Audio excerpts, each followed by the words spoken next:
네, 오늘도 귀한 찬양 감사합니다. 찬양을 드릴 때마다 하나님이 영광 받으실 줄로 믿습니다. 그래서 우리의 삶 속에서도 찬송하는 것은 굉장히 중요한 일입니다. 여러분의 입술에서 찬송이 멈추지 마시기를 바랍니다. 오늘은 모세에 대한 5번째 말씀으로 우리의 실패, 하나님의 성공이라는 제목으로 좀 말씀을 나누려고 합니다. 오늘 본문은 출애굽기 5장부터 10장까지 펼쳐 있는 내용입니다. 그 중에 5장 1절로 9절까지 말씀을 봉독해 드리도록 하겠습니다. 5장 1절만 한 절 먼저 다 같이 한번 함께 봉독한 후에 2절부터 9절까지 제가 봉독해 드리겠습니다. 그 후에 모세와 아론이 바로에게 가서 이르되 이스라엘의 하나님 여호와께서 이렇게 말씀하시기를 내 백성을 보내라. 그러면 그들이 광야에서 내 앞에 절기를 지킬 것이니라 하였나이다. 바로가 이르되 여호와가 누구이기에 내가 그의 목소리를 듣고 이스라엘을 보내겠느냐? 나는 여호와를 알지 못하니 이스라엘을 보내지 아니하리라. 그들이 이르되 히브리인의 하나님이 우리에게 나타나셨은즉 우리가 광야로 사흘 길쯤 가서 우리 하나님 여호와께 제사를 드리려 하오니 가도록 허락하소서. 여호와께서 전염병이나 칼로 우리를 치실까 두려워하나이다. 애굽 왕이 그들에게 이르되 모세와 아론아 너희가 어찌하여 백성의 노역을 쉬게 하려느냐? 가서 너희의 노역이나 하라. 바로가 또 이르되 이제 이 땅의 백성이 많아졌거늘 너희가 그들로 노역을 쉬게 하는도다 하고 바로가 그날의 백성의 감독들과 기록원들에게 명령하여 이르되 너희는 백성에게 다시는 벽돌에 쓸 짚을 전과 같이 주지 말고 그들이 가서 스스로 그 짚을 줍게 하라. 또 그들이 전에 만든 벽돌 수요대로 그들에게 만들게 하고 감하지 말라. 그들이 게으름으로 소리질러 이르기를 우리가 가서 우리 하나님께 제사를 드리자 하나니 그 사람들이 노동을 무겁게 함으로 수고롭게 하여 그들로 거짓말을 듣지 않게 하라. 여기까지입니다.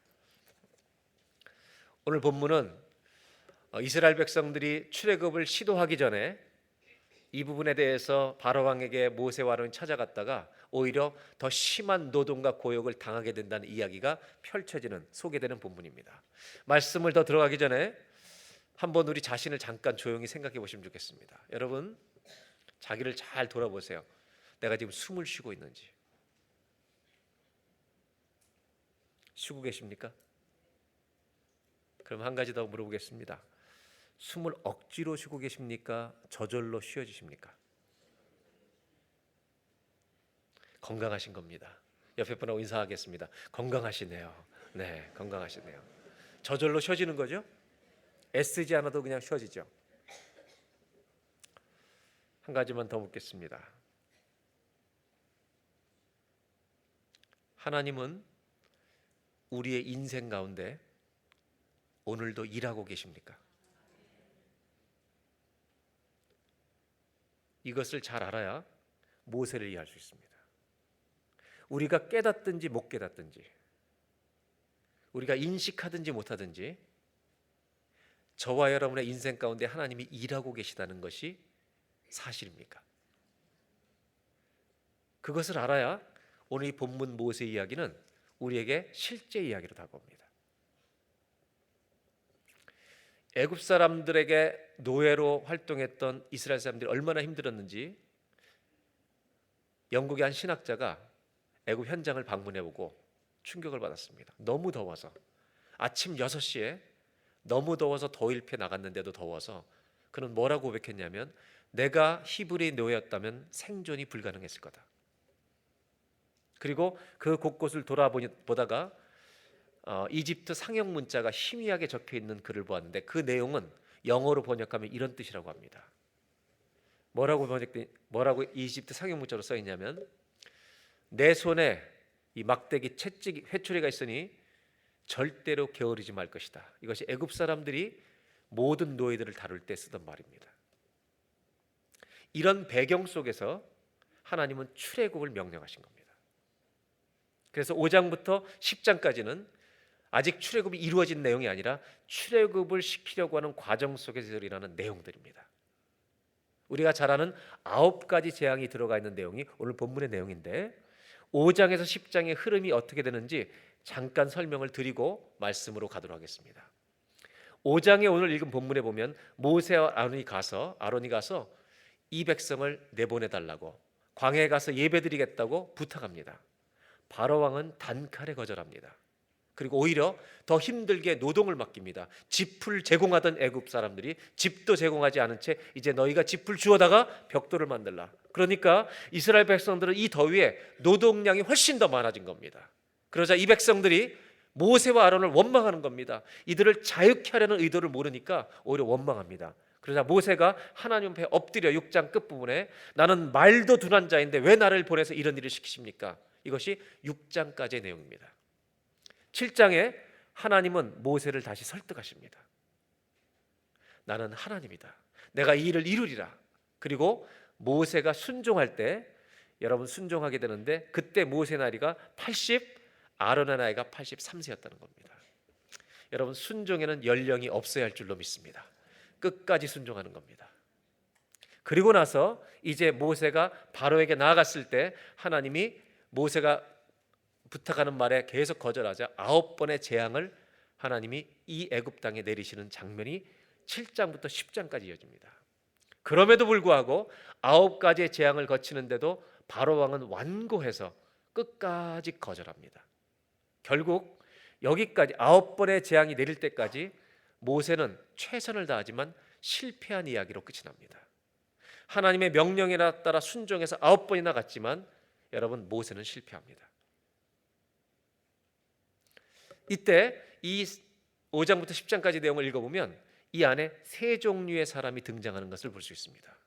첫째는 모세와 아론이라는 사람입니다. 이 사람들의 가슴 속에는 하나님의 부르심이 가장 중심에 자리 잡고 있습니다. 그래서 이들은 순종하지 않으면 두려워하는, 그래서 순종의 길을 택합니다. 그러나 노역이 많아지니까 이 원망하는 백성들은 노예로 묶여 있습니다. 그는 노예가 자기들의 중심입니다. 그래서 이것보다 힘들지만 않으면 살겠다고 하는, 그래서 이들은 더 고생하는 것이 싫습니다. 그냥 노예로 사는 것이 적응이 되어버린 사람들입니다. 그래서 편리한 게 더 힘들어지니까 원망하는 겁니다. 바로왕은 욕망이 중심에 있는 사람입니다. 지배욕을 가지고 있습니다. 애굽의 모든 사람들을 노예로 부리며 애굽의 아주 부흥을 꿈꾸는 왕입니다. 그래서 이 사람이 제일 두려워하는 것은 소유를 잃어버리는 것입니다. 이렇게 펼쳐놓고 보니까 우리들이 비춰집니다. 우리의 중심도 욕망이 지배하면 잃어버리는 게 제일 두렵습니다. 그러나 하나님의 믿음과 소명이 우리 안에 중심에 있으면 불순종이 두려운 것입니다. 이 세 부류의 이야기들이 펼쳐지는 가운데 하나님은 잠잠히 일하고 계십니다. 영어 표현으로 말하면 보이지 아니하시는 하시는 하나님이 이 가운데 일하고 계시다는 것입니다. 이제 오늘 여러분과 나누려고 하는 것은 이러한 과정 속에서 9가지의 재앙이 내리는데 이 9가지의 재앙을 다 이루지만 모세는 이스라엘 백성들과 출애굽에 실패하게 됩니다. 9가지 재앙이 어떤 재앙인지 먼저 설명을 드리고 조금 더 말씀을 나누겠습니다. 9가지 재앙은 첫 번째가 물이 피로 바뀌는, 나일강이 피로 바뀌는 재앙입니다. 두 번째가 개구리가 온 땅을 덮는 재앙입니다. 그런데 이 재앙은 애굽의 요술사들도 행하더라는 것입니다. 바로의 반응은 마음이 완악해져서 두 번째 재앙에서는 떠나게 하라고 말했다가 개구리가 없어지니까 또다시 완악해서 보내지 않습니다. 세 번째부터 여러분 애굽의 요술사들이 도전하지 못합니다. 이들이 등장하는데 요술사도 시도해보지만 실패합니다. 그래서 요술사들은 이때 뭐라고 고백하냐면 이것은 사람이 할 수 있는 일이 아니라 하나님의 권능이라고 고백합니다. 그럼에도 바로의 반응은 마음이 완악해져서 거절합니다. 네 번째, 파리떼입니다. 이때부터 두드러진 특징은 하나님의 백성 이스라엘이 살고 있는 고센 땅에는 재앙이 오지 않습니다. 다섯 번째, 가축을 심판하는데 이스라엘의 가축은 보호하시고 애굽의 가축은 다 치십니다. 그럼에도 바로는 마음이 완악해집니다. 여섯 번째, 악성 종기가 생기는데 요술사들도 종기가 생겨서 이제는 모세 앞에 서지도 못합니다. 결국 이런 재앙이 계속되는데도 불구하고 바로 왕은 거절합니다. 7번째, 우박이 내립니다. 애굽 전국에 우박이 내리는데 고센 땅에는 이스라엘 백성이 있는 곳에 내리지 않습니다. 메뚜기 떼입니다. 8번째, 온 땅을 덮습니다. 그때 바로의 신하들이 이제는 내보내라고 권면할 정도로 온 땅이 덮습니다. 5번째, 흑암입니다. 애굽에 완전히 흑암이 덮어서 앞이 보이지 않아서 더듬는 흑암인데, 여러분 이때 이스라엘 자손이 살고 있는 고센 땅에만 빛이 있는 구별됨이 있습니다. 이런 9가지의 재앙이 계속해서 되풀이될 때 바로는 완악하게 처음에 거절했다가 힘들어지면 보내겠다고 얘기해서 그 재앙이 거두어지면 또다시 마음이 완악해서 안 보내고, 결국 9번째까지 이 재앙이 와도 결론은 실패, 보내지 않았다는 것입니다. 오늘 제가 이 아침에 나누려고 하는 것은 10번째 재앙으로 말미암아 이 백성은 해방이 됩니다.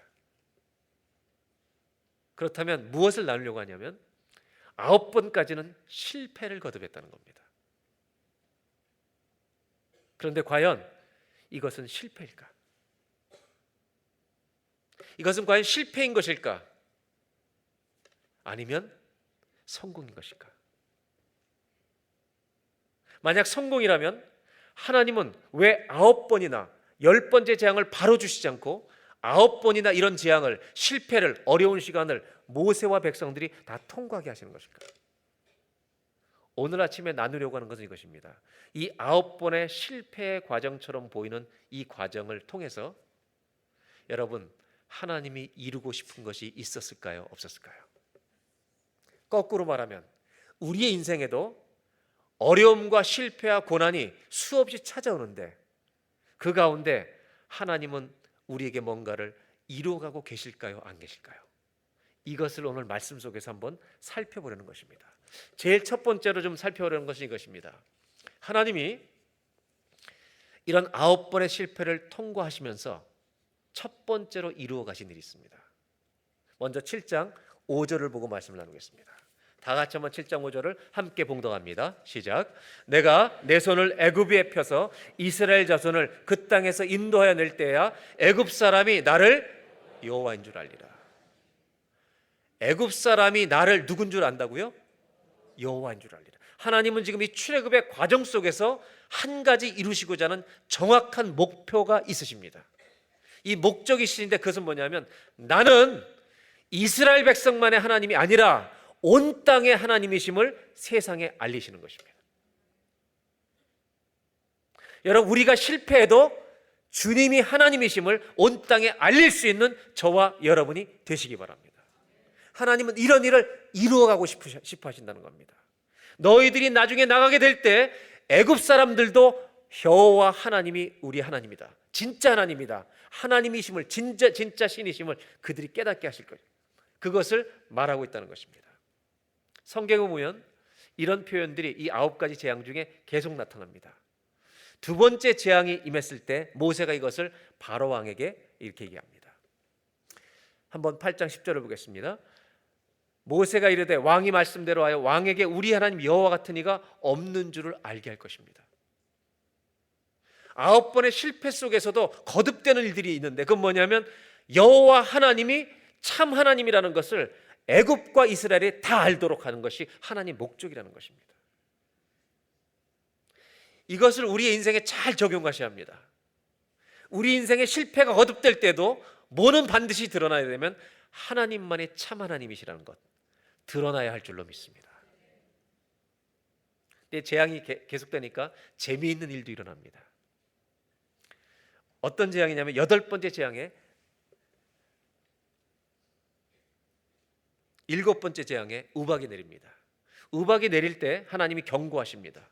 들판에 있는 사람이나 짐승은 우박이 커서 다 죽게 된다. 이 7번째 재앙을 내리겠다고 하셨을 때 여러분 이제 애굽 사람들 중에 생각이 바뀌는 사람이 등장합니다. 한번 보겠습니다. 9장 20절.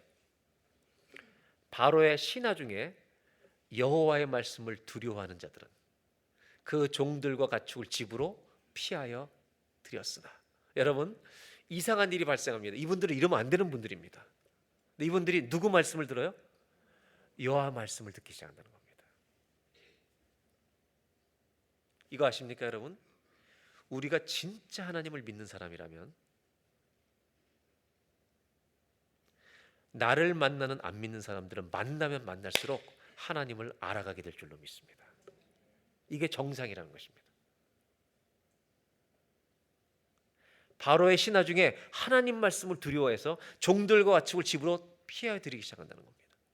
그러나 21절에 보면 그 다음 절, 여호와의 말씀을 마음에 두지 않는 사람은 그의 종들과 가축을 들에 그대로 두었습니다. 이 집은 어떻게 됐겠습니까? 다 죽습니다. 심지어 여덟 번째 재앙, 메뚜기가 지면을 덮었을 때입니다. 땅이 보이지 못할 정도, 않을 정도로 메뚜기가 덮을 것이라는 재앙이 왔을 때, 여러분 10장에 바로의 신하들이 이렇게 말합니다. 보실까요? 바로의 신하들이 그에게 말하되 어느 때까지 이 사람이 우리의 함정이 되리까? 그 사람들을 보내어 하나님 여호와를 섬기게 해주십시오. 내보내라는 겁니다. 이제는 여러분, 바로의 신하들도 권면합니다. 그러면서 뭐라고 말하냐면, 왕은 아직도 애굽이 망한 줄을 알지 못하십니까? 성경이 보여주는 건 이것입니다. 지금 9번의 재앙 속에서 아직 나가지 못하고 있지만 이 과정을 통과하는 이 여정 속에서 하나님은 애굽 사람들에게도 하나님이 하나님이심을 알리고 계시다는 것입니다. 애굽 사람이 나를 여호와인 줄 알리라, 이 목적을 이루어 가신다는 것입니다. 하나님은 우리들만의 하나님으로 머물길 원치 않으십니다. 우리의 하나님은 온 땅의 하나님이신 줄로 믿습니다. 하나님은 이 애굽 백성들에게 하나님을 알게 하셔서 하나님을 예배하는 민족이 되기를 원하십니다. 그래서 저는 이 땅의 모든 교회들이, 우리 기독교만이 아니라 이 세상의 모든 수많은 민족과 종족들이 회교권까지도 하나님을 알게 되는 역사에 동참하는 우리 교회, 기독교 교회들이 되기를 축복합니다. 모세 입장에서 보겠습니다. 그렇다면 이 9번의 실패 속에서 하나님을 알아가는 사람들이 늘어난다는 것은 모세에게도 기쁜 일입니다. 그러나 모세에게 어려운 일이 하나 있습니다. 9번 동안 모세가 바로왕을 만나러 가는 게 절대로 소풍 가는 길이 아니라, 커피 마시러 가는 길이 아니라 목숨을 다루는 위험한 만남을 계속하는 것입니다. 그리고 모세는 하나님이 이 일을 맡기셨을 때 정말 저는 못하겠다고 거절을 계속했던 사람입니다. 얼마나 핑계거리가 좋습니까? 3번 4번 기적이 일어나도 안 내보내니까 하나님 이제 못하겠습니다. 그런데 저는 신기하게 했습니다. 9번이나 갔다는 것입니다. 9번이나 가더라는 것입니다. 어떤 마음으로 갔을까, 이런 생각을 해봤어요. 모세가 바로왕을 만나러 갈 때 얼마나 두려웠겠습니까? 어떤 마음으로 갔을까? 저는 한 가지가 있었을 거라고 생각해요. 그렇게 거절했던 모세지만 하나님의 소명 딱 붙들고 그 말씀을 붙들고 갔을 때 재앙이 와도 계속 거부를 당하지만 계속 갈 때마다 모세는 하나님께 기도했겠습니까? 안 했겠습니까? 하나님은 나의 하나님이십니다. 하나님은 여호와십니다. 당신의 말씀은 이루실 줄로 믿습니다. 하나님 앞에 계속해서 모세는 엎드리며 나아갔을 줄로 믿습니다. 여기서 우리가 배울 수 있는 게 있습니다. 만군의 여호와 이름이 애굽 사람을 통해서 높임받는 것뿐만 아니라 실패 속에서 여러분, 사람은 뭘 배우냐면 진짜 기도를 배울 줄로 믿습니다. 진짜 예배를 배울 줄로 믿습니다. 사람이 고통이 심해지면 여러분, 하나님을 원망할 수도 있지만 반대로 그 사람은 진짜 예배합니다. 저는 환우들을 신방하는 가운데 수술을 하게 된 우리 남자교 한 분을 신방하게 됐습니다. 가서 손을 붙들고 도착하자마자 이제 기도를 하니까요, 이분이 눈에 눈물이 고이기 시작해요. 그러면서 수술을 잘 받으시고 저한테 이런 얘기를 하세요.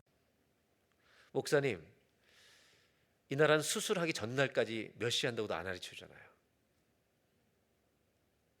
결국 그 전날 몇 시까지 들어오라 해서 들어와서 수술실에 기다리다 들어갔는데 한국처럼 넓지도 않고 좁은 수술방에 들어가서 수술하는데 한마디밖에 안 나오더래요. 이 단어밖에 생각이 안 나더래요. 뭐냐면 아버지, 하나님 아버지, 아버지입니다. 사람은 실패가 거듭되면 낙심할 수도 있습니다. 하나님을 원망할 수도 있습니다. 그러나 반대로 여러분, 실패해본 사람은 살아있는 예배를 배울 줄로 믿습니다. 진짜 하나님을 부르는 겁니다. 어떤 분이 저한테 최근에 이런 얘기 하더군요. 재수를 안 해본 사람이 인생을 알아? 그래서 저는 인생을 갑자기 모르는 사람이 돼버렸어요. 그거 하나만 통과해도 인생의 맛이 다른 거죠. 모세는 9번의 실패를 거듭할 때마다, 다시 한번 바로왕에 나갈 때마다 얼마나 마음이 힘들겠습니까? 백성들의 원망이 얼마나, 이스라엘 동족들이 얼마나 원망했겠습니까? 모세는 하나님을 부르짖지 않을 수가 없었습니다. 사랑하는 여러분, 우리가 믿는 하나님은, 성경이 말하고 있는 하나님은 내 인생에 잘 되면 믿고 잘 안 되면 버리는 하나님이 아닙니다. 한 번도 성공을 못했다 할지라도, 평생 장애를 가지고 산다 할지라도, 평생 넉넉해보지 못했다 할지라도, 우리 하나님은 그 모든 사람들의 입술을 통해 하나님은 살아계신 하나님이십니다. 이렇게 고백받기를 원하시는 주님이십니다. 여러분, 우리가 인생이 마치는 숨을 거두는 순간에도 하나님은 나의 하나님이십니다 고백할 수 있는 살아있는 믿음, 살아있는 예배를 가지고 사는 저와 여러분 되시기를 주의 이름으로 축원합니다. 오늘 첫 번째로 나누고 싶은 게 이것입니다. 성경은 모세가 9번의 실패를 통과하면서도 배운 것이 있다는 겁니다. 그것은 뭐냐면 실패 속에서 하나님은 살아있는 예배를 가르쳐 주신다는 것입니다.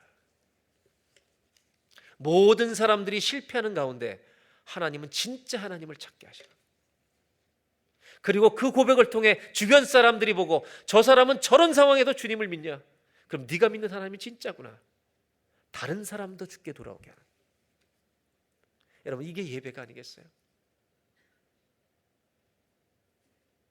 모든 일이 괴로운데 9번 실패하는데도 하나님께 또 가는 겁니다. 여러분, 예배하는 것이 성공하는 것인 줄로 믿습니다. 모세에게 이걸 가르쳐 주신 겁니다. 여러분, 내 모든 인생이 어렵고 힘들고 병들고 그 병에서 나오지 못했다 할지라도 예배하는 자는 성공하고 있는 것입니다. 살아있는 예배, 이것을 하나님은 모세에게 9번 넘어지는 동안, 아니 거절당하는 동안 가르쳐 주시는데 실패가 아니라는 겁니다. 하나님이 일하고 있다는 것입니다. 두 번째로 나누고 싶은 게 있습니다. 그것은 모세가 9번 동안 이렇게 찾아가지만 계속 거절당하는데, 바로왕은 계속 마음이 완악해서 노 내보내질 않는데, 이 기간 동안 하나님 모세에게 또, 아니 우리에게도, 이 성경을 읽는 우리에게도 가르쳐 주신 것이 무엇일까? 저는 이 9가지 재앙을 이번에 유심히 읽어봤어요. 말씀을 묵상하면서. 그러다 보니까 재미있는 표현들이 나오더라고요. 그것은 뭐냐면 바로가 머리를 쓰더라는 것입니다. 잠깐 보겠습니다. 8장 28절에 보면 네 번째 재앙이 내렸을 때 바로가 힘드니까 네 번째 재앙이 왔을 때 이런 권면을 합니다. 바로가 이르되 이제 내가 너희를 보내겠다. 근데 보내긴 보내겠는데 너희가 너희 하나님 여호와께 광야에서 제사를 드릴 것이나 너무 멀리 가지는 말라는 것입니다. 여러분, 내보내긴 하겠는데 너무 멀리 가지는 말라는 겁니다. 이거를 예수 믿는 사람들한테 구원에 비유하면 구원을 받지만 너무 극단적으로 믿지 말라는 것입니다. 적당히 믿어달라는 것입니다. 술도 좀 마시고 죄도 좀 지면서 적당히 살아가자는 것입니다. 하나님의 계획은 너무 멀리가 아니라 약속의 땅까지 들어가는 것입니다. 저는 이 말씀을 왜 드리냐면 9가지 실패 속에서 모세에게 유혹이 오더라는 겁니다. 그건 뭐냐면 이 컴프로마이즈, 타협하는 안이 오더라는 것입니다. 사람은 실패하면요 웬만한 대충 것만이라도 감사합니다. 그래서 여러분, 사람이 실패할 때 가장 조심해야 될 게 2가지가 있는데, 하나가 위장된 응답입니다. 위장된 응답입니다. 응답인지 아닌지 혼동이 될 만한 것을 주신다는 것. 하나님이 주신 게 아니라 사탄이 준다는 겁니다. 그래서 어떤 응답이 왔을 때 어려울수록 더 기도하셔야 합니다. 마치 아브라함의 늙은 종이 며느리감을 구하러 갔을 때, 내가 물을 달라고 했을 때 그 사람이 자원해서 물 나에게만 주는 게 아니라 내 약대 열마에게도 물을 주면 하나님의 뜻인 줄 알겠습니다라고 기도를 했음에도 불구하고, 사라에게 물을 달라고 했을 때 물을 주니까 이 늙은 종이 덥석 붙들지 않고 하나님께서 주신 여부를 알고자 하여 다시 기도하더라는 것입니다. 이런 신중함이 있어야 합니다. 또 한 가지 조심해야 될 게 뭐냐면, 실패가 많을수록 이단을 조심해야 합니다. 이단은 넘어진 자들에게 자꾸 갑니다. 상처 있는 사람들에게 갑니다. 그래서 우리의 믿음을 잘못된 믿음으로 바꿔버립니다. 여러분, 바로가 제안합니다. 가라, 가. 너무 멀리 가지 말라. 모세는 이 제안을 받아들이지 않습니다. 또 한 번 10장 11절에 보면 이렇게 말합니다. 도대체 누구 나가려고 그러느냐? 그랬더니 다 나가려고 합니다. 그랬더니 바로왕이 이렇게 말합니다. 그렇게 하지 말고 남자들만 나가서 예배하라고. 그러면 예배하고 또 돌아와야 되잖아요. 또 노예로 사는 거예요. 여러분, 사단은 우리가 회개할 때 이렇게 합니다. 요번에만 하지 말라는 겁니다. 요번에 기도하고 하지 말고 다음번에 또 회개. 세 번째, 10장 24절에 이렇게 말합니다. 9번째 재앙이 왔을 때는 바로가 모세를 불러 이르되 너희는 가서 여호와를 섬기되 너희의 양과 소는 머물러 두고 어린 것들은 너희와 함께 갈지니라. 자, 이제 가는데 뭐만 남겨두고 가래요? 가축은 다 놔두고 가래요. 여러분, 하나님은요 출애굽기 12장에 이제 다음 주에 6월절 마지막 10번째 재앙을 통해 나갈 때 소 한 마리, 양 한 마리까지 완전하게 구원하십니다. 뭘 얘기하시냐면 하나님의 구원은 온전한 구원일 줄로 믿습니다. 한쪽 팔만 구원하시는 게 아닙니다. 우리의 인격과 인생 전체를 구원해내십니다. 근데 여러분, 여기서 문제가 있습니다. 왜 양과 소를 놔두고 가면 안 되는지 아세요? 질문입니다. 지금 왜 사람만 가면 안 돼요? 지금 답이 나온 것 같아요. 여러분, 광야에서 하나님은 제사를 준비하고 계세요. 근데 뭐가 없냐면 제물이 없는 거예요. 이게 무슨 말인지 아세요? 의미 없는 예배를 드리라는 거예요. 사단은 우리를 절대 안 놀려고 합니다. 예배는 가. 근데 졸아가서 그냥. 예배 가서 그냥 심심하게 앉아있어. 딴 생각해. 모세는 이 모든 바로왕의 제안을 다 거절합니다. 타협하지 않는다는 겁니다. 두 번째로 나누고 싶은 게 있습니다. 모세가 9번의 실패를 통해서 이런 서너 번의 달콤한 제안을 받습니다. 타협점을 찾으려는 겁니다. 모세는 하나님의 말씀에 대해서는 타협하지 않습니다. 여러분, 사랑하는 교우 여러분들에게 부탁합니다. 진리에 대해서는 타협하지 마시길 바랍니다. 그러나 방법론에 대해서 타협하지 않는 사람은 정말 무지하고 완고한 사람입니다.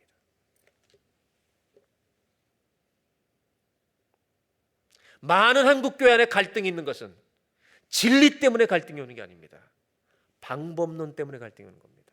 심지어 사도행전의 6장 7장의 첫 교회, 초대교회도 어떤 갈등이 왔냐면, 여러분, 전도하지 맙시다 때문에 갈등 오는 교회는 없습니다. 어떤 과부들, 가난한 사람들을 돕는데 헬라파 과부를 먼저 돕냐, 유대파 과부를 먼저 돕냐, 행정적인 일 때문에 갈등이 생긴다는 겁니다. 그것은 이걸 해도 좋고 저걸 해도 좋은 것입니다. 그런 일에 시간을 허비하는 어리석은 자가 하나도 없길 바랍니다. 그러나 진리에 대해서는 철저하게 지키는 것입니다. 그래서 사도 바울을 연구했던 학자는 이렇게 말합니다. 사도 바울도 바나바와 갈등이 있긴 했지만 그 갈등을 지나면서부터 그도 더 성숙해지게 했다. 그래서 바울을 뭐라고 표현하는지 아세요? 바울은 진리에 대해서는 강철처럼 강한 사람이었지만 시간이 갈수록 모든 방법론에 대해서는 갈대처럼 유연한 사람이 되었다. 사랑하는 여러분, 진리에 대해서는 목숨을 거시기 바랍니다. 이 9번의 실패 속에서 이렇게 서너 번의 계속되는 달콤한 유혹들, 타협 계속 들어오는데 모세는 전부 다 거절합니다. 하나님 말씀하신 대로 이루어질 것을 믿고 끝까지 가는 겁니다. 사랑하는 여러분, 조심해야 될 게 있습니다. 어려울수록, 넘어질수록 타협하지 말라는 것입니다. 내가 힘들다고 거짓된 방법으로 돈을 벌지 말라는 것입니다. 실패 속에서 가르쳐 준 게 있습니다. 오늘 두 번째로 나눈 것. 하나님은 이 9번의 실패처럼 보이는 이 여정 속에서 두 번째로 나눈 것은 하나님은 깨끗한 순종을 배우게 하신다는 것입니다. 지저분한 순종이 아니라 깨끗한 순종. 이 complete obedience. 사랑하는 여러분, 이번 한 주간 동안도 깨끗한 순종이 있기를 바랍니다. 지저분한 순종하지 말자는 거예요. 가긴 가면서도 여기저기 다 쳐다보고 끝까지 깨끗한 순종. 마지막 세 번째입니다. 이 9번의 실패처럼 보이는 9가지 재앙 속에서 하나님이 마지막으로 가르쳐 주신 중요한 교훈이 있습니다. 그것은 뭐냐면 출애굽기 8장에 22절로 23절에 먼저 나옵니다.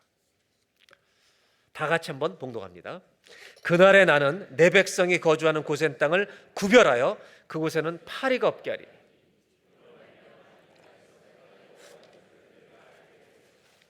가장 중요한 단어가 하나 나옵니다. 그것은 뭐냐면 구별하시겠다는 겁니다. 하나님은 하나님의 백성을 이 땅에 살 때 구별하시겠다는 것입니다. 고난과 실패가 없다는 말이 아닙니다. 고난과 실패 속에서 내가 너를 사랑하고 있다는 걸 네가 알게 될 거라는 겁니다.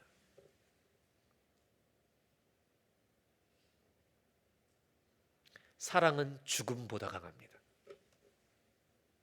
이 구별이라는 단어 안에는 favor라는 의미가 있고 사랑이라는 의미 있고 은혜라는 의미가 있습니다. 사람은 은혜를 입으면 구별받은 걸 아는 겁니다. 그곳에는 파리가 없게 하리니.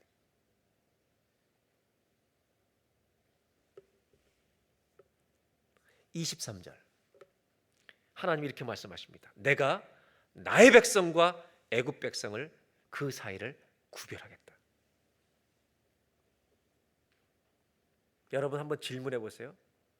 여러분이 고난당할 때 구별당하고 있다는 걸 느끼십니까?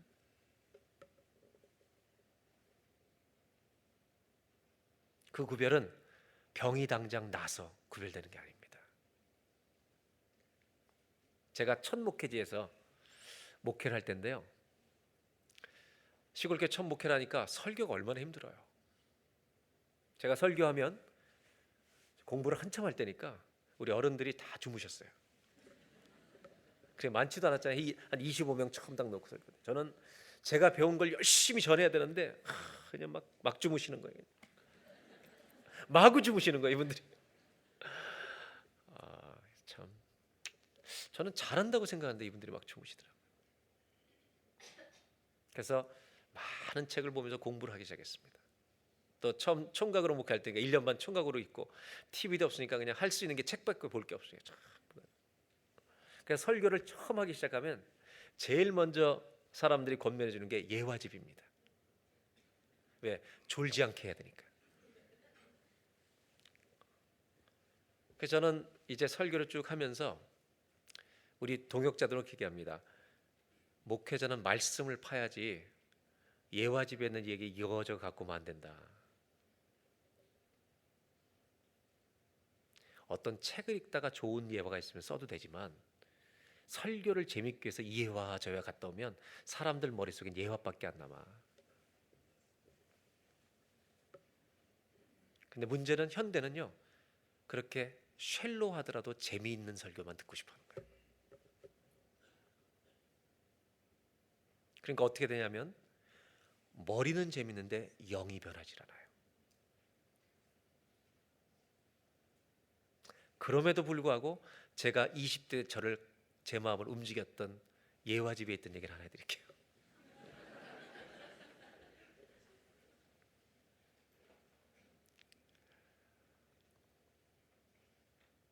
어떤 서양 할아버지가 있는데 이 할아버지는 청소하는 분이었어요.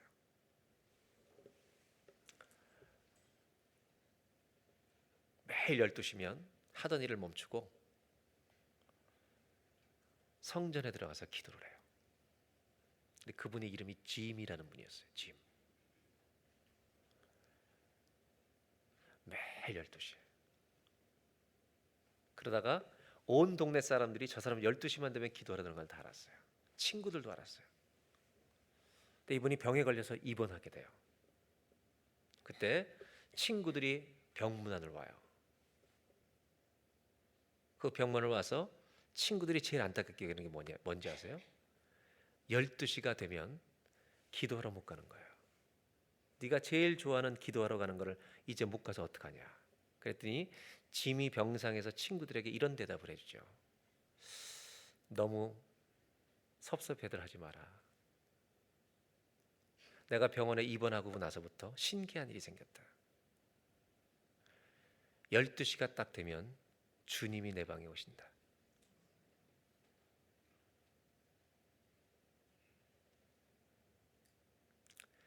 열두 시만 되면 늘 기도하러 오던 네가 못 와서 오늘은 내가 왔다. 구별이라는 게 뭘까요, 여러분? 구별된다는 게 뭘까요? 수많은 질병이 임하는 가운데 나는 질병이 하나도 없다는 것이 구별일까요? 아니면 그 고난 가운데도 주님이 함께 하신다는 것이 구별일까요?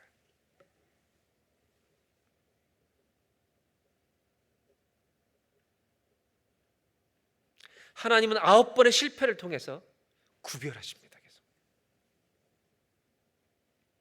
그리고 10가지 재앙, 10번째 마지막 재앙이 오기 전에 9번째 재앙에 이 재앙의 내용은 특별한 재앙입니다. 그것을 보겠습니다. 출애굽기 10장 21절로 23절입니다. 21절로 23절. 여호와께서 모세에게 이르시되, 이것은 6월절의 마지막 장자를 치는 재앙 직전의 재앙입니다. 완전한 승리를 주시기 전의 재앙입니다. 하늘을 향하여 네 손을 내밀어 애굽 땅 위에 흑암이 있게 하라. 곧 더듬을 만한 흑암이라. 22절. 모세가 손을 내밀어 3일 동안, 3일입니다. 애굽 온 땅에 흑암이 다 덮입니다. 아무것도 볼 수 없습니다. 23절. 다 같이 한번 읽겠습니다. 그동안은 사람들이 서로 볼 수 없으며 자기 처소에서 일어난 자가 없을 때 온 이스라엘 자손들이 거주하는 곳에는 빛이 있었더라. 여러분, 애굽에 3일 동안 흑암이 내렸는데 23절에 보면 사람들이 서로 볼 수가 없어요. 자기 처소에서 일어난 적 없어요. 문 안에 갇혀서 닫혀 있어요. 혼돈이죠. 그런데 온 이스라엘 자손들이 거주하는 곳에는 빛이 있었더라. 이게 특별한 의미가 있습니다. 이것이 10번째 재앙 오기 직전의 재앙이라는 겁니다. 그것은 어둠과 빛입니다. 구별하신 겁니다. 먼저 나누고 싶은 건 이것입니다. 여러분, 우리는 예배를 끝나고 나면 언제나 세상을 나갑니다. 하나님은 우리에게 기대하시는 게 있습니다. 어둠 속에서 빛으로 살기를 원하십니다. 살아있는 예배가 있어야 빛으로 삽니다.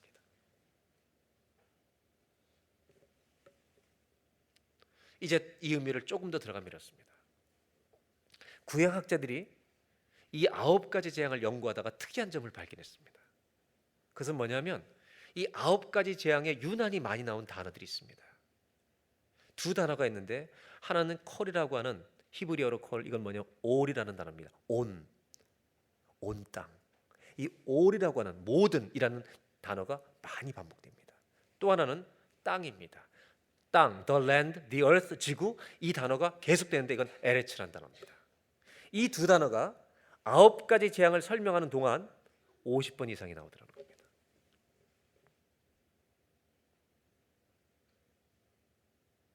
이 단어는 뭐랑 관계가 있냐면 하나님이 천지를 창조하신 다음에 사람들에게 복을 주시며 이렇게 말씀하셨죠. 온 땅에 충만하라. 그런데 애굽은 이 이스라엘 백성들이 나가지 못하도록 묶고 있는 힘입니다. 그리고 이 단어는 어디에 많이 나오냐면 노아의 홍수 때 많이 나옵니다. 노아의 홍수 때 온 땅에 있는 코로 숨쉬는 모든 것들을 전멸하신다. 이 온 땅이 나온다는 단어가 있을 때 특이한 것은요, 심판과 관계되어 있다는 것입니다. 반대로 뭐랑 관계됐냐면 물이 바다 덮음 같이 여호와를 아는 지식이 온 땅에 가득하리라. 이 단어는 심판과 구원과 직결되어 있는 단어라는 것입니다. 그리고 더 나아가 여러분, 이 구절은 어둠이 덮였는데 빛이 있다는 이 표현은 구약학자들이 우리가 더 깊이 깨닫도록 도와준 것이 하나 있습니다. 그것은 뭐냐면 이것이 아주 비슷한 구절이 있다는 것입니다. 바로 창세기 1장 1절로 3절입니다. 보시겠습니다. 태초에 하나님이 천지를 창조하시니라. 2절, 창조 직전의 상황입니다.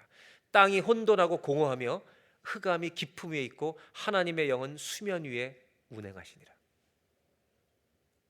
여러분, 흑암이 있는 곳에는 혼돈이 있습니다. 이 케이오스가 있습니다. 이 혼돈이 있는 곳에 하나님의 창조의 첫 번째 말씀은 3절인데요. 뭔지 아시죠? 빛이 있으라는 것입니다. 3절입니다. 여러분, 빛이 임하는 순간 혼돈은 떠나고 질서가 잡히는 것입니다. 왜 여러분 9번째 재앙과 이것이 연결됐냐면 구원이라고 하는 사건은 New Creation입니다. 어둠 속에 있는 우리를 하나님이 재창조하시는 것이 구원인 줄로 믿습니다. 그래서 고린도서 5장 17절에 누구든지 그리스도 안에 있으면 어둠 속에 있는 죽어있던 너희들이 하나님의 영으로 새로 살아나서 새로운 피조물이 된다고 말씀하십니다. 이전 것은 지나갔으니 보라 새 것이 되었도다. New Creation이라고 말합니다. 즉, 이 9번째 재앙은 뭐를 상징하고 있냐면 지금 이제 이스라엘 백성들에게 하나님이 구원의 새로운 질서를 주시겠다는 마지막 재앙이라는 것입니다. 이 9번의 재앙과 9번의 실패 속에서 하나님이 모세에게 배우게 하신 것이 이것입니다. 사람은 모자라야 갈망하는 것입니다. 맞습니까? 한국에 지금 가뭄이 너무 심해서 굉장히 지금 한국의 우리 민족의 기도 제목입니다. 그래서 저는 무슨 생각을 했냐면 지난주에 우리가 하루에 한 번 조국을 위해서 기도하는 애국자가 됐으면 좋겠다. 어때요, 여러분? 이민자로 사는 우리 디아스포라, 우리의 사명은 조국을 위해서 엎드리는 겁니다. 하루에 1분, 3분, 5분. 여러분, 이민자들은 조국을 위해서 기도하는 사명이 있는 줄로 믿습니다. 그래서 우리 모든 이민교회가 조국을 위해 기도하는 애국자들이 됐으면 좋겠어요. 그런 마음이 있는데 가뭄이 심해지니까 뭘 기다려요? 비를 기다려요. 음식을 조금 주면 애들은 늘 더 달라고 그래요. 탕자는 그렇게 방탕하다가 완전한 절망 속에 들어갑니다. 죽을 때까지 갑니다. 그 죽을 수 있는 자리까지 가니까 여러분, 아버지가 보고 싶어지는 겁니다. 9번의 실패는 뭘 기다리게 하는지 아십니까? 빨리 완전히 건져 주시옵소서. 구원에 대한 갈망이 일어나게 하는 것입니다. 이 어둠과 빛의 마지막 재앙은 이런 재앙입니다. 하나님이 이 백성에게 어둠에 묶여있던 힘과 애굽의 권세에서 이들을 해방시킨다는 마지막 재앙의 사인입니다. 결국 이 재앙이 끝나고 10번째 재앙이 다음 주에 등장할 때 애굽은 힘을 잃어버립니다. 이때 하나님이 하신 경고가 있습니다. 여러분, 바로 왕에게도 9번이나 돌아올 수 있는 기회를 주셨습니다. 그러나 하나님이 완전한 구원과 심판을 이루실 때는 더 이상의 기회는 없다는 것입니다. 그날이 오기 전에 예수를 믿어야 할 줄로 믿습니다. 하나님이 심판하시는 날이 오기 전에, 내 인생의 호흡이 끊어지는 날이 오기 전에 빨리 서둘러 주님 앞에 돌아와야 합니다. 그 사람은 살게 될 줄로 믿습니다. 이 구원, 이 완전한 구원, 이것을 어둠과 빛 속에서 모세 속에, 가슴 속에 갈망하게 하시는 겁니다. 우리를 빛에 구별하신 하나님, 하나님은 우리의 빛이시요 우리의 구원이십니다. 이런 소망으로 주님을 더 갈망하는 거죠. 오늘 성경이 보여주는 마지막 세 번째 교훈은 이것입니다. 실패 속에서 하나님은 완전한 구원을 붙들게 하신다는 겁니다. 사랑하는 여러분, 예수 믿는 사람은 완전한 구원의 날을 소망하며 살아야 될 줄로 믿습니다. 더 나아가 우리의 머리부터 온 발바닥까지 한 주간 사는 동안 하나님의 완전한 구원이 역사하도록 살아가는 저와 여러분의 인생이 되시기를 주의 이름으로 축원합니다. 그래서 찬양 중에 이런 찬양이 있습니다. 제가 한번 가사를 좀 불러드리고 싶어요. 내가 만민 중에, 이런 찬양이 있어요. 내가 만민 중에 오 주께 감사하며 주님을 찬양하리 열방 중에서. 주의 인자는 커서 하늘에 미치고 주의 진리는 넓은 궁창에 이르나니. 하늘 위에 주는 높이 들리며 주의 영광은 온 세계 위에. 하늘 위에 주는 높이 들리며 주의 영광은 온 세계 위에. 그 다음에 하늘 위에 주는 높이 들리며 주의 영광은 온 하늘 위에. 전 이 찬송가 가사의 끝부분 있잖아요. 한번 반주해 보세요. 천천히 같이 불러줘. 끝부분만. 하늘 위에, 하늘 위에 주는 높이 들리며 주의 영광은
마지막으로 한 번 더 찬양해. 어떤 상황 속에서도 주의 이름은 높임을 받아야 될 것입니다. 하늘 위에 주는 높이 들리며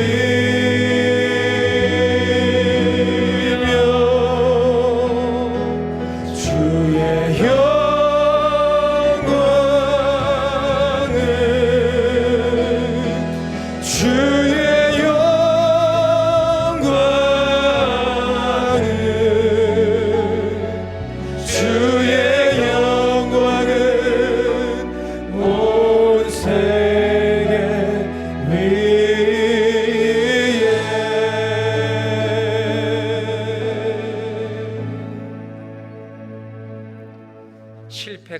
잘못되는 사람들에게 하나님은 이런 은혜를 주십니다. 진짜 구원을 사모하게 하십니다. 하나님이 우리를 완전하게 구원하실 유일한 분이십니다. 기도하겠습니다. 이 시간 우리 짧게 한번 기도하겠습니다. 내가 어떤 상황 속에 있든지, 어떤 실패의 여정 속에 있든지, 어떤 고난의 여정 속에 있든지 관계없이 하나님의 이름이 높아지기를 원하나이다. 주님이 나의 하나님이심을 끝까지 고백하겠습니다. 살아있는 예배를 가지고 평생을 살겠습니다. 내가 호흡을 마칠 때에도 주는 나의 하나님이시라 이렇게 고백하며 주의 나라에 들어가고 싶습니다. 하나님, 어둠 속에서도 구별하신 하나님, 빛 가운데 있도록 구별하신 하나님, 그 구별은 고통이 없는 구별이 아닙니다. 고통 속에서도 주님이 함께 하시는 구별입니다. 이 시간 다 같이 기도합니다. 하나님, 하나님은 나의 하나님이십니다. 어떤 상황 속에서도 주님은 나의 주님이십니다. 다 같이 한번 주 앞에 간절히 한번 우리 2, 3분만 합심해서 기도하겠습니다. 하나님 아버지, 우리가 어떤 상황에 있든지 주님은 일하고 계십니다. 9번, 10번, 20번의 실패 속에 있다 할지라도 주님은 우리의 인생 가운데 하나님이 하실 일을 일하고 계시는 줄로 믿습니다. 하나님, 우리는 실패하지만 하나님은 성공하십니다. 그래서 우리의 실패는 실패가 아닙니다. 하나님의 승리를 위한 준비의 시간들일 뿐입니다. 하나님, 실패하고 넘어지는 자리에서도 주의 이름을 높이게 하여 주시옵소서. 하나님의 이름을 높이게 하여 주시옵소서. 주의 영광이 온 하늘에 있음을, 아버지 온 땅에 주의 영광이 있음을 날마다 고백하는 살아있는 예배를 드리는 우리 모두가 되게 하여 주시옵소서. 하나님은 구별하십니다. 당신의 백성을 구별하십니다. 실패 속에서 하나님의 그 은혜를 잊게 하십니다. 내가 너와 함께 있느니라 깨닫게 하십니다. 하나님, 그 구별됨 속에 아버지 안에 우리가 있음을 날마다 알게 하여 주시고, 더 나아가 흑암 속에 아버지의 빛을 비추어 주시며 내 백성이라, 빛의 백성이라 장차올 하나님의 영원한 승리를 아버지 하나님 그 빛으로 알려주십니다. 모세의 가슴 속에 완전한 구원을 사모하게 하십니다. 하나님 건져 주시옵소서. 하나님 건져 주시옵소서. 그 갈망을 우리의 심령에 부으십니다. 하나님, 고통 속에서 실패 속에서 하나님의 완전한 구원을 더 사모하는 그러한 성도들이 되게 하여 주시옵소서.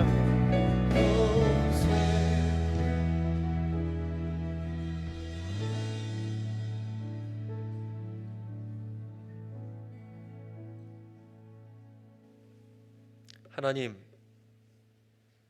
우리는 몇 번 넘어졌습니까? 어떤 고난을 지나고 있습니까? 주님 말씀하십니다. 내가 너를 구별하고 있다. 하나님 고백할 것입니다. 하나님만이 내가 넘어져도, 내가 평생 가난 속에 있어도, 내가 질병을 아직 이기지 못하는 상황 속에 있어도 하나님은 나의 하나님이십니다. 이 살아있는 고백, 살아있는 예배가 우리 안에 있게 하여 주옵소서. 예수님의 이름으로 기도합니다.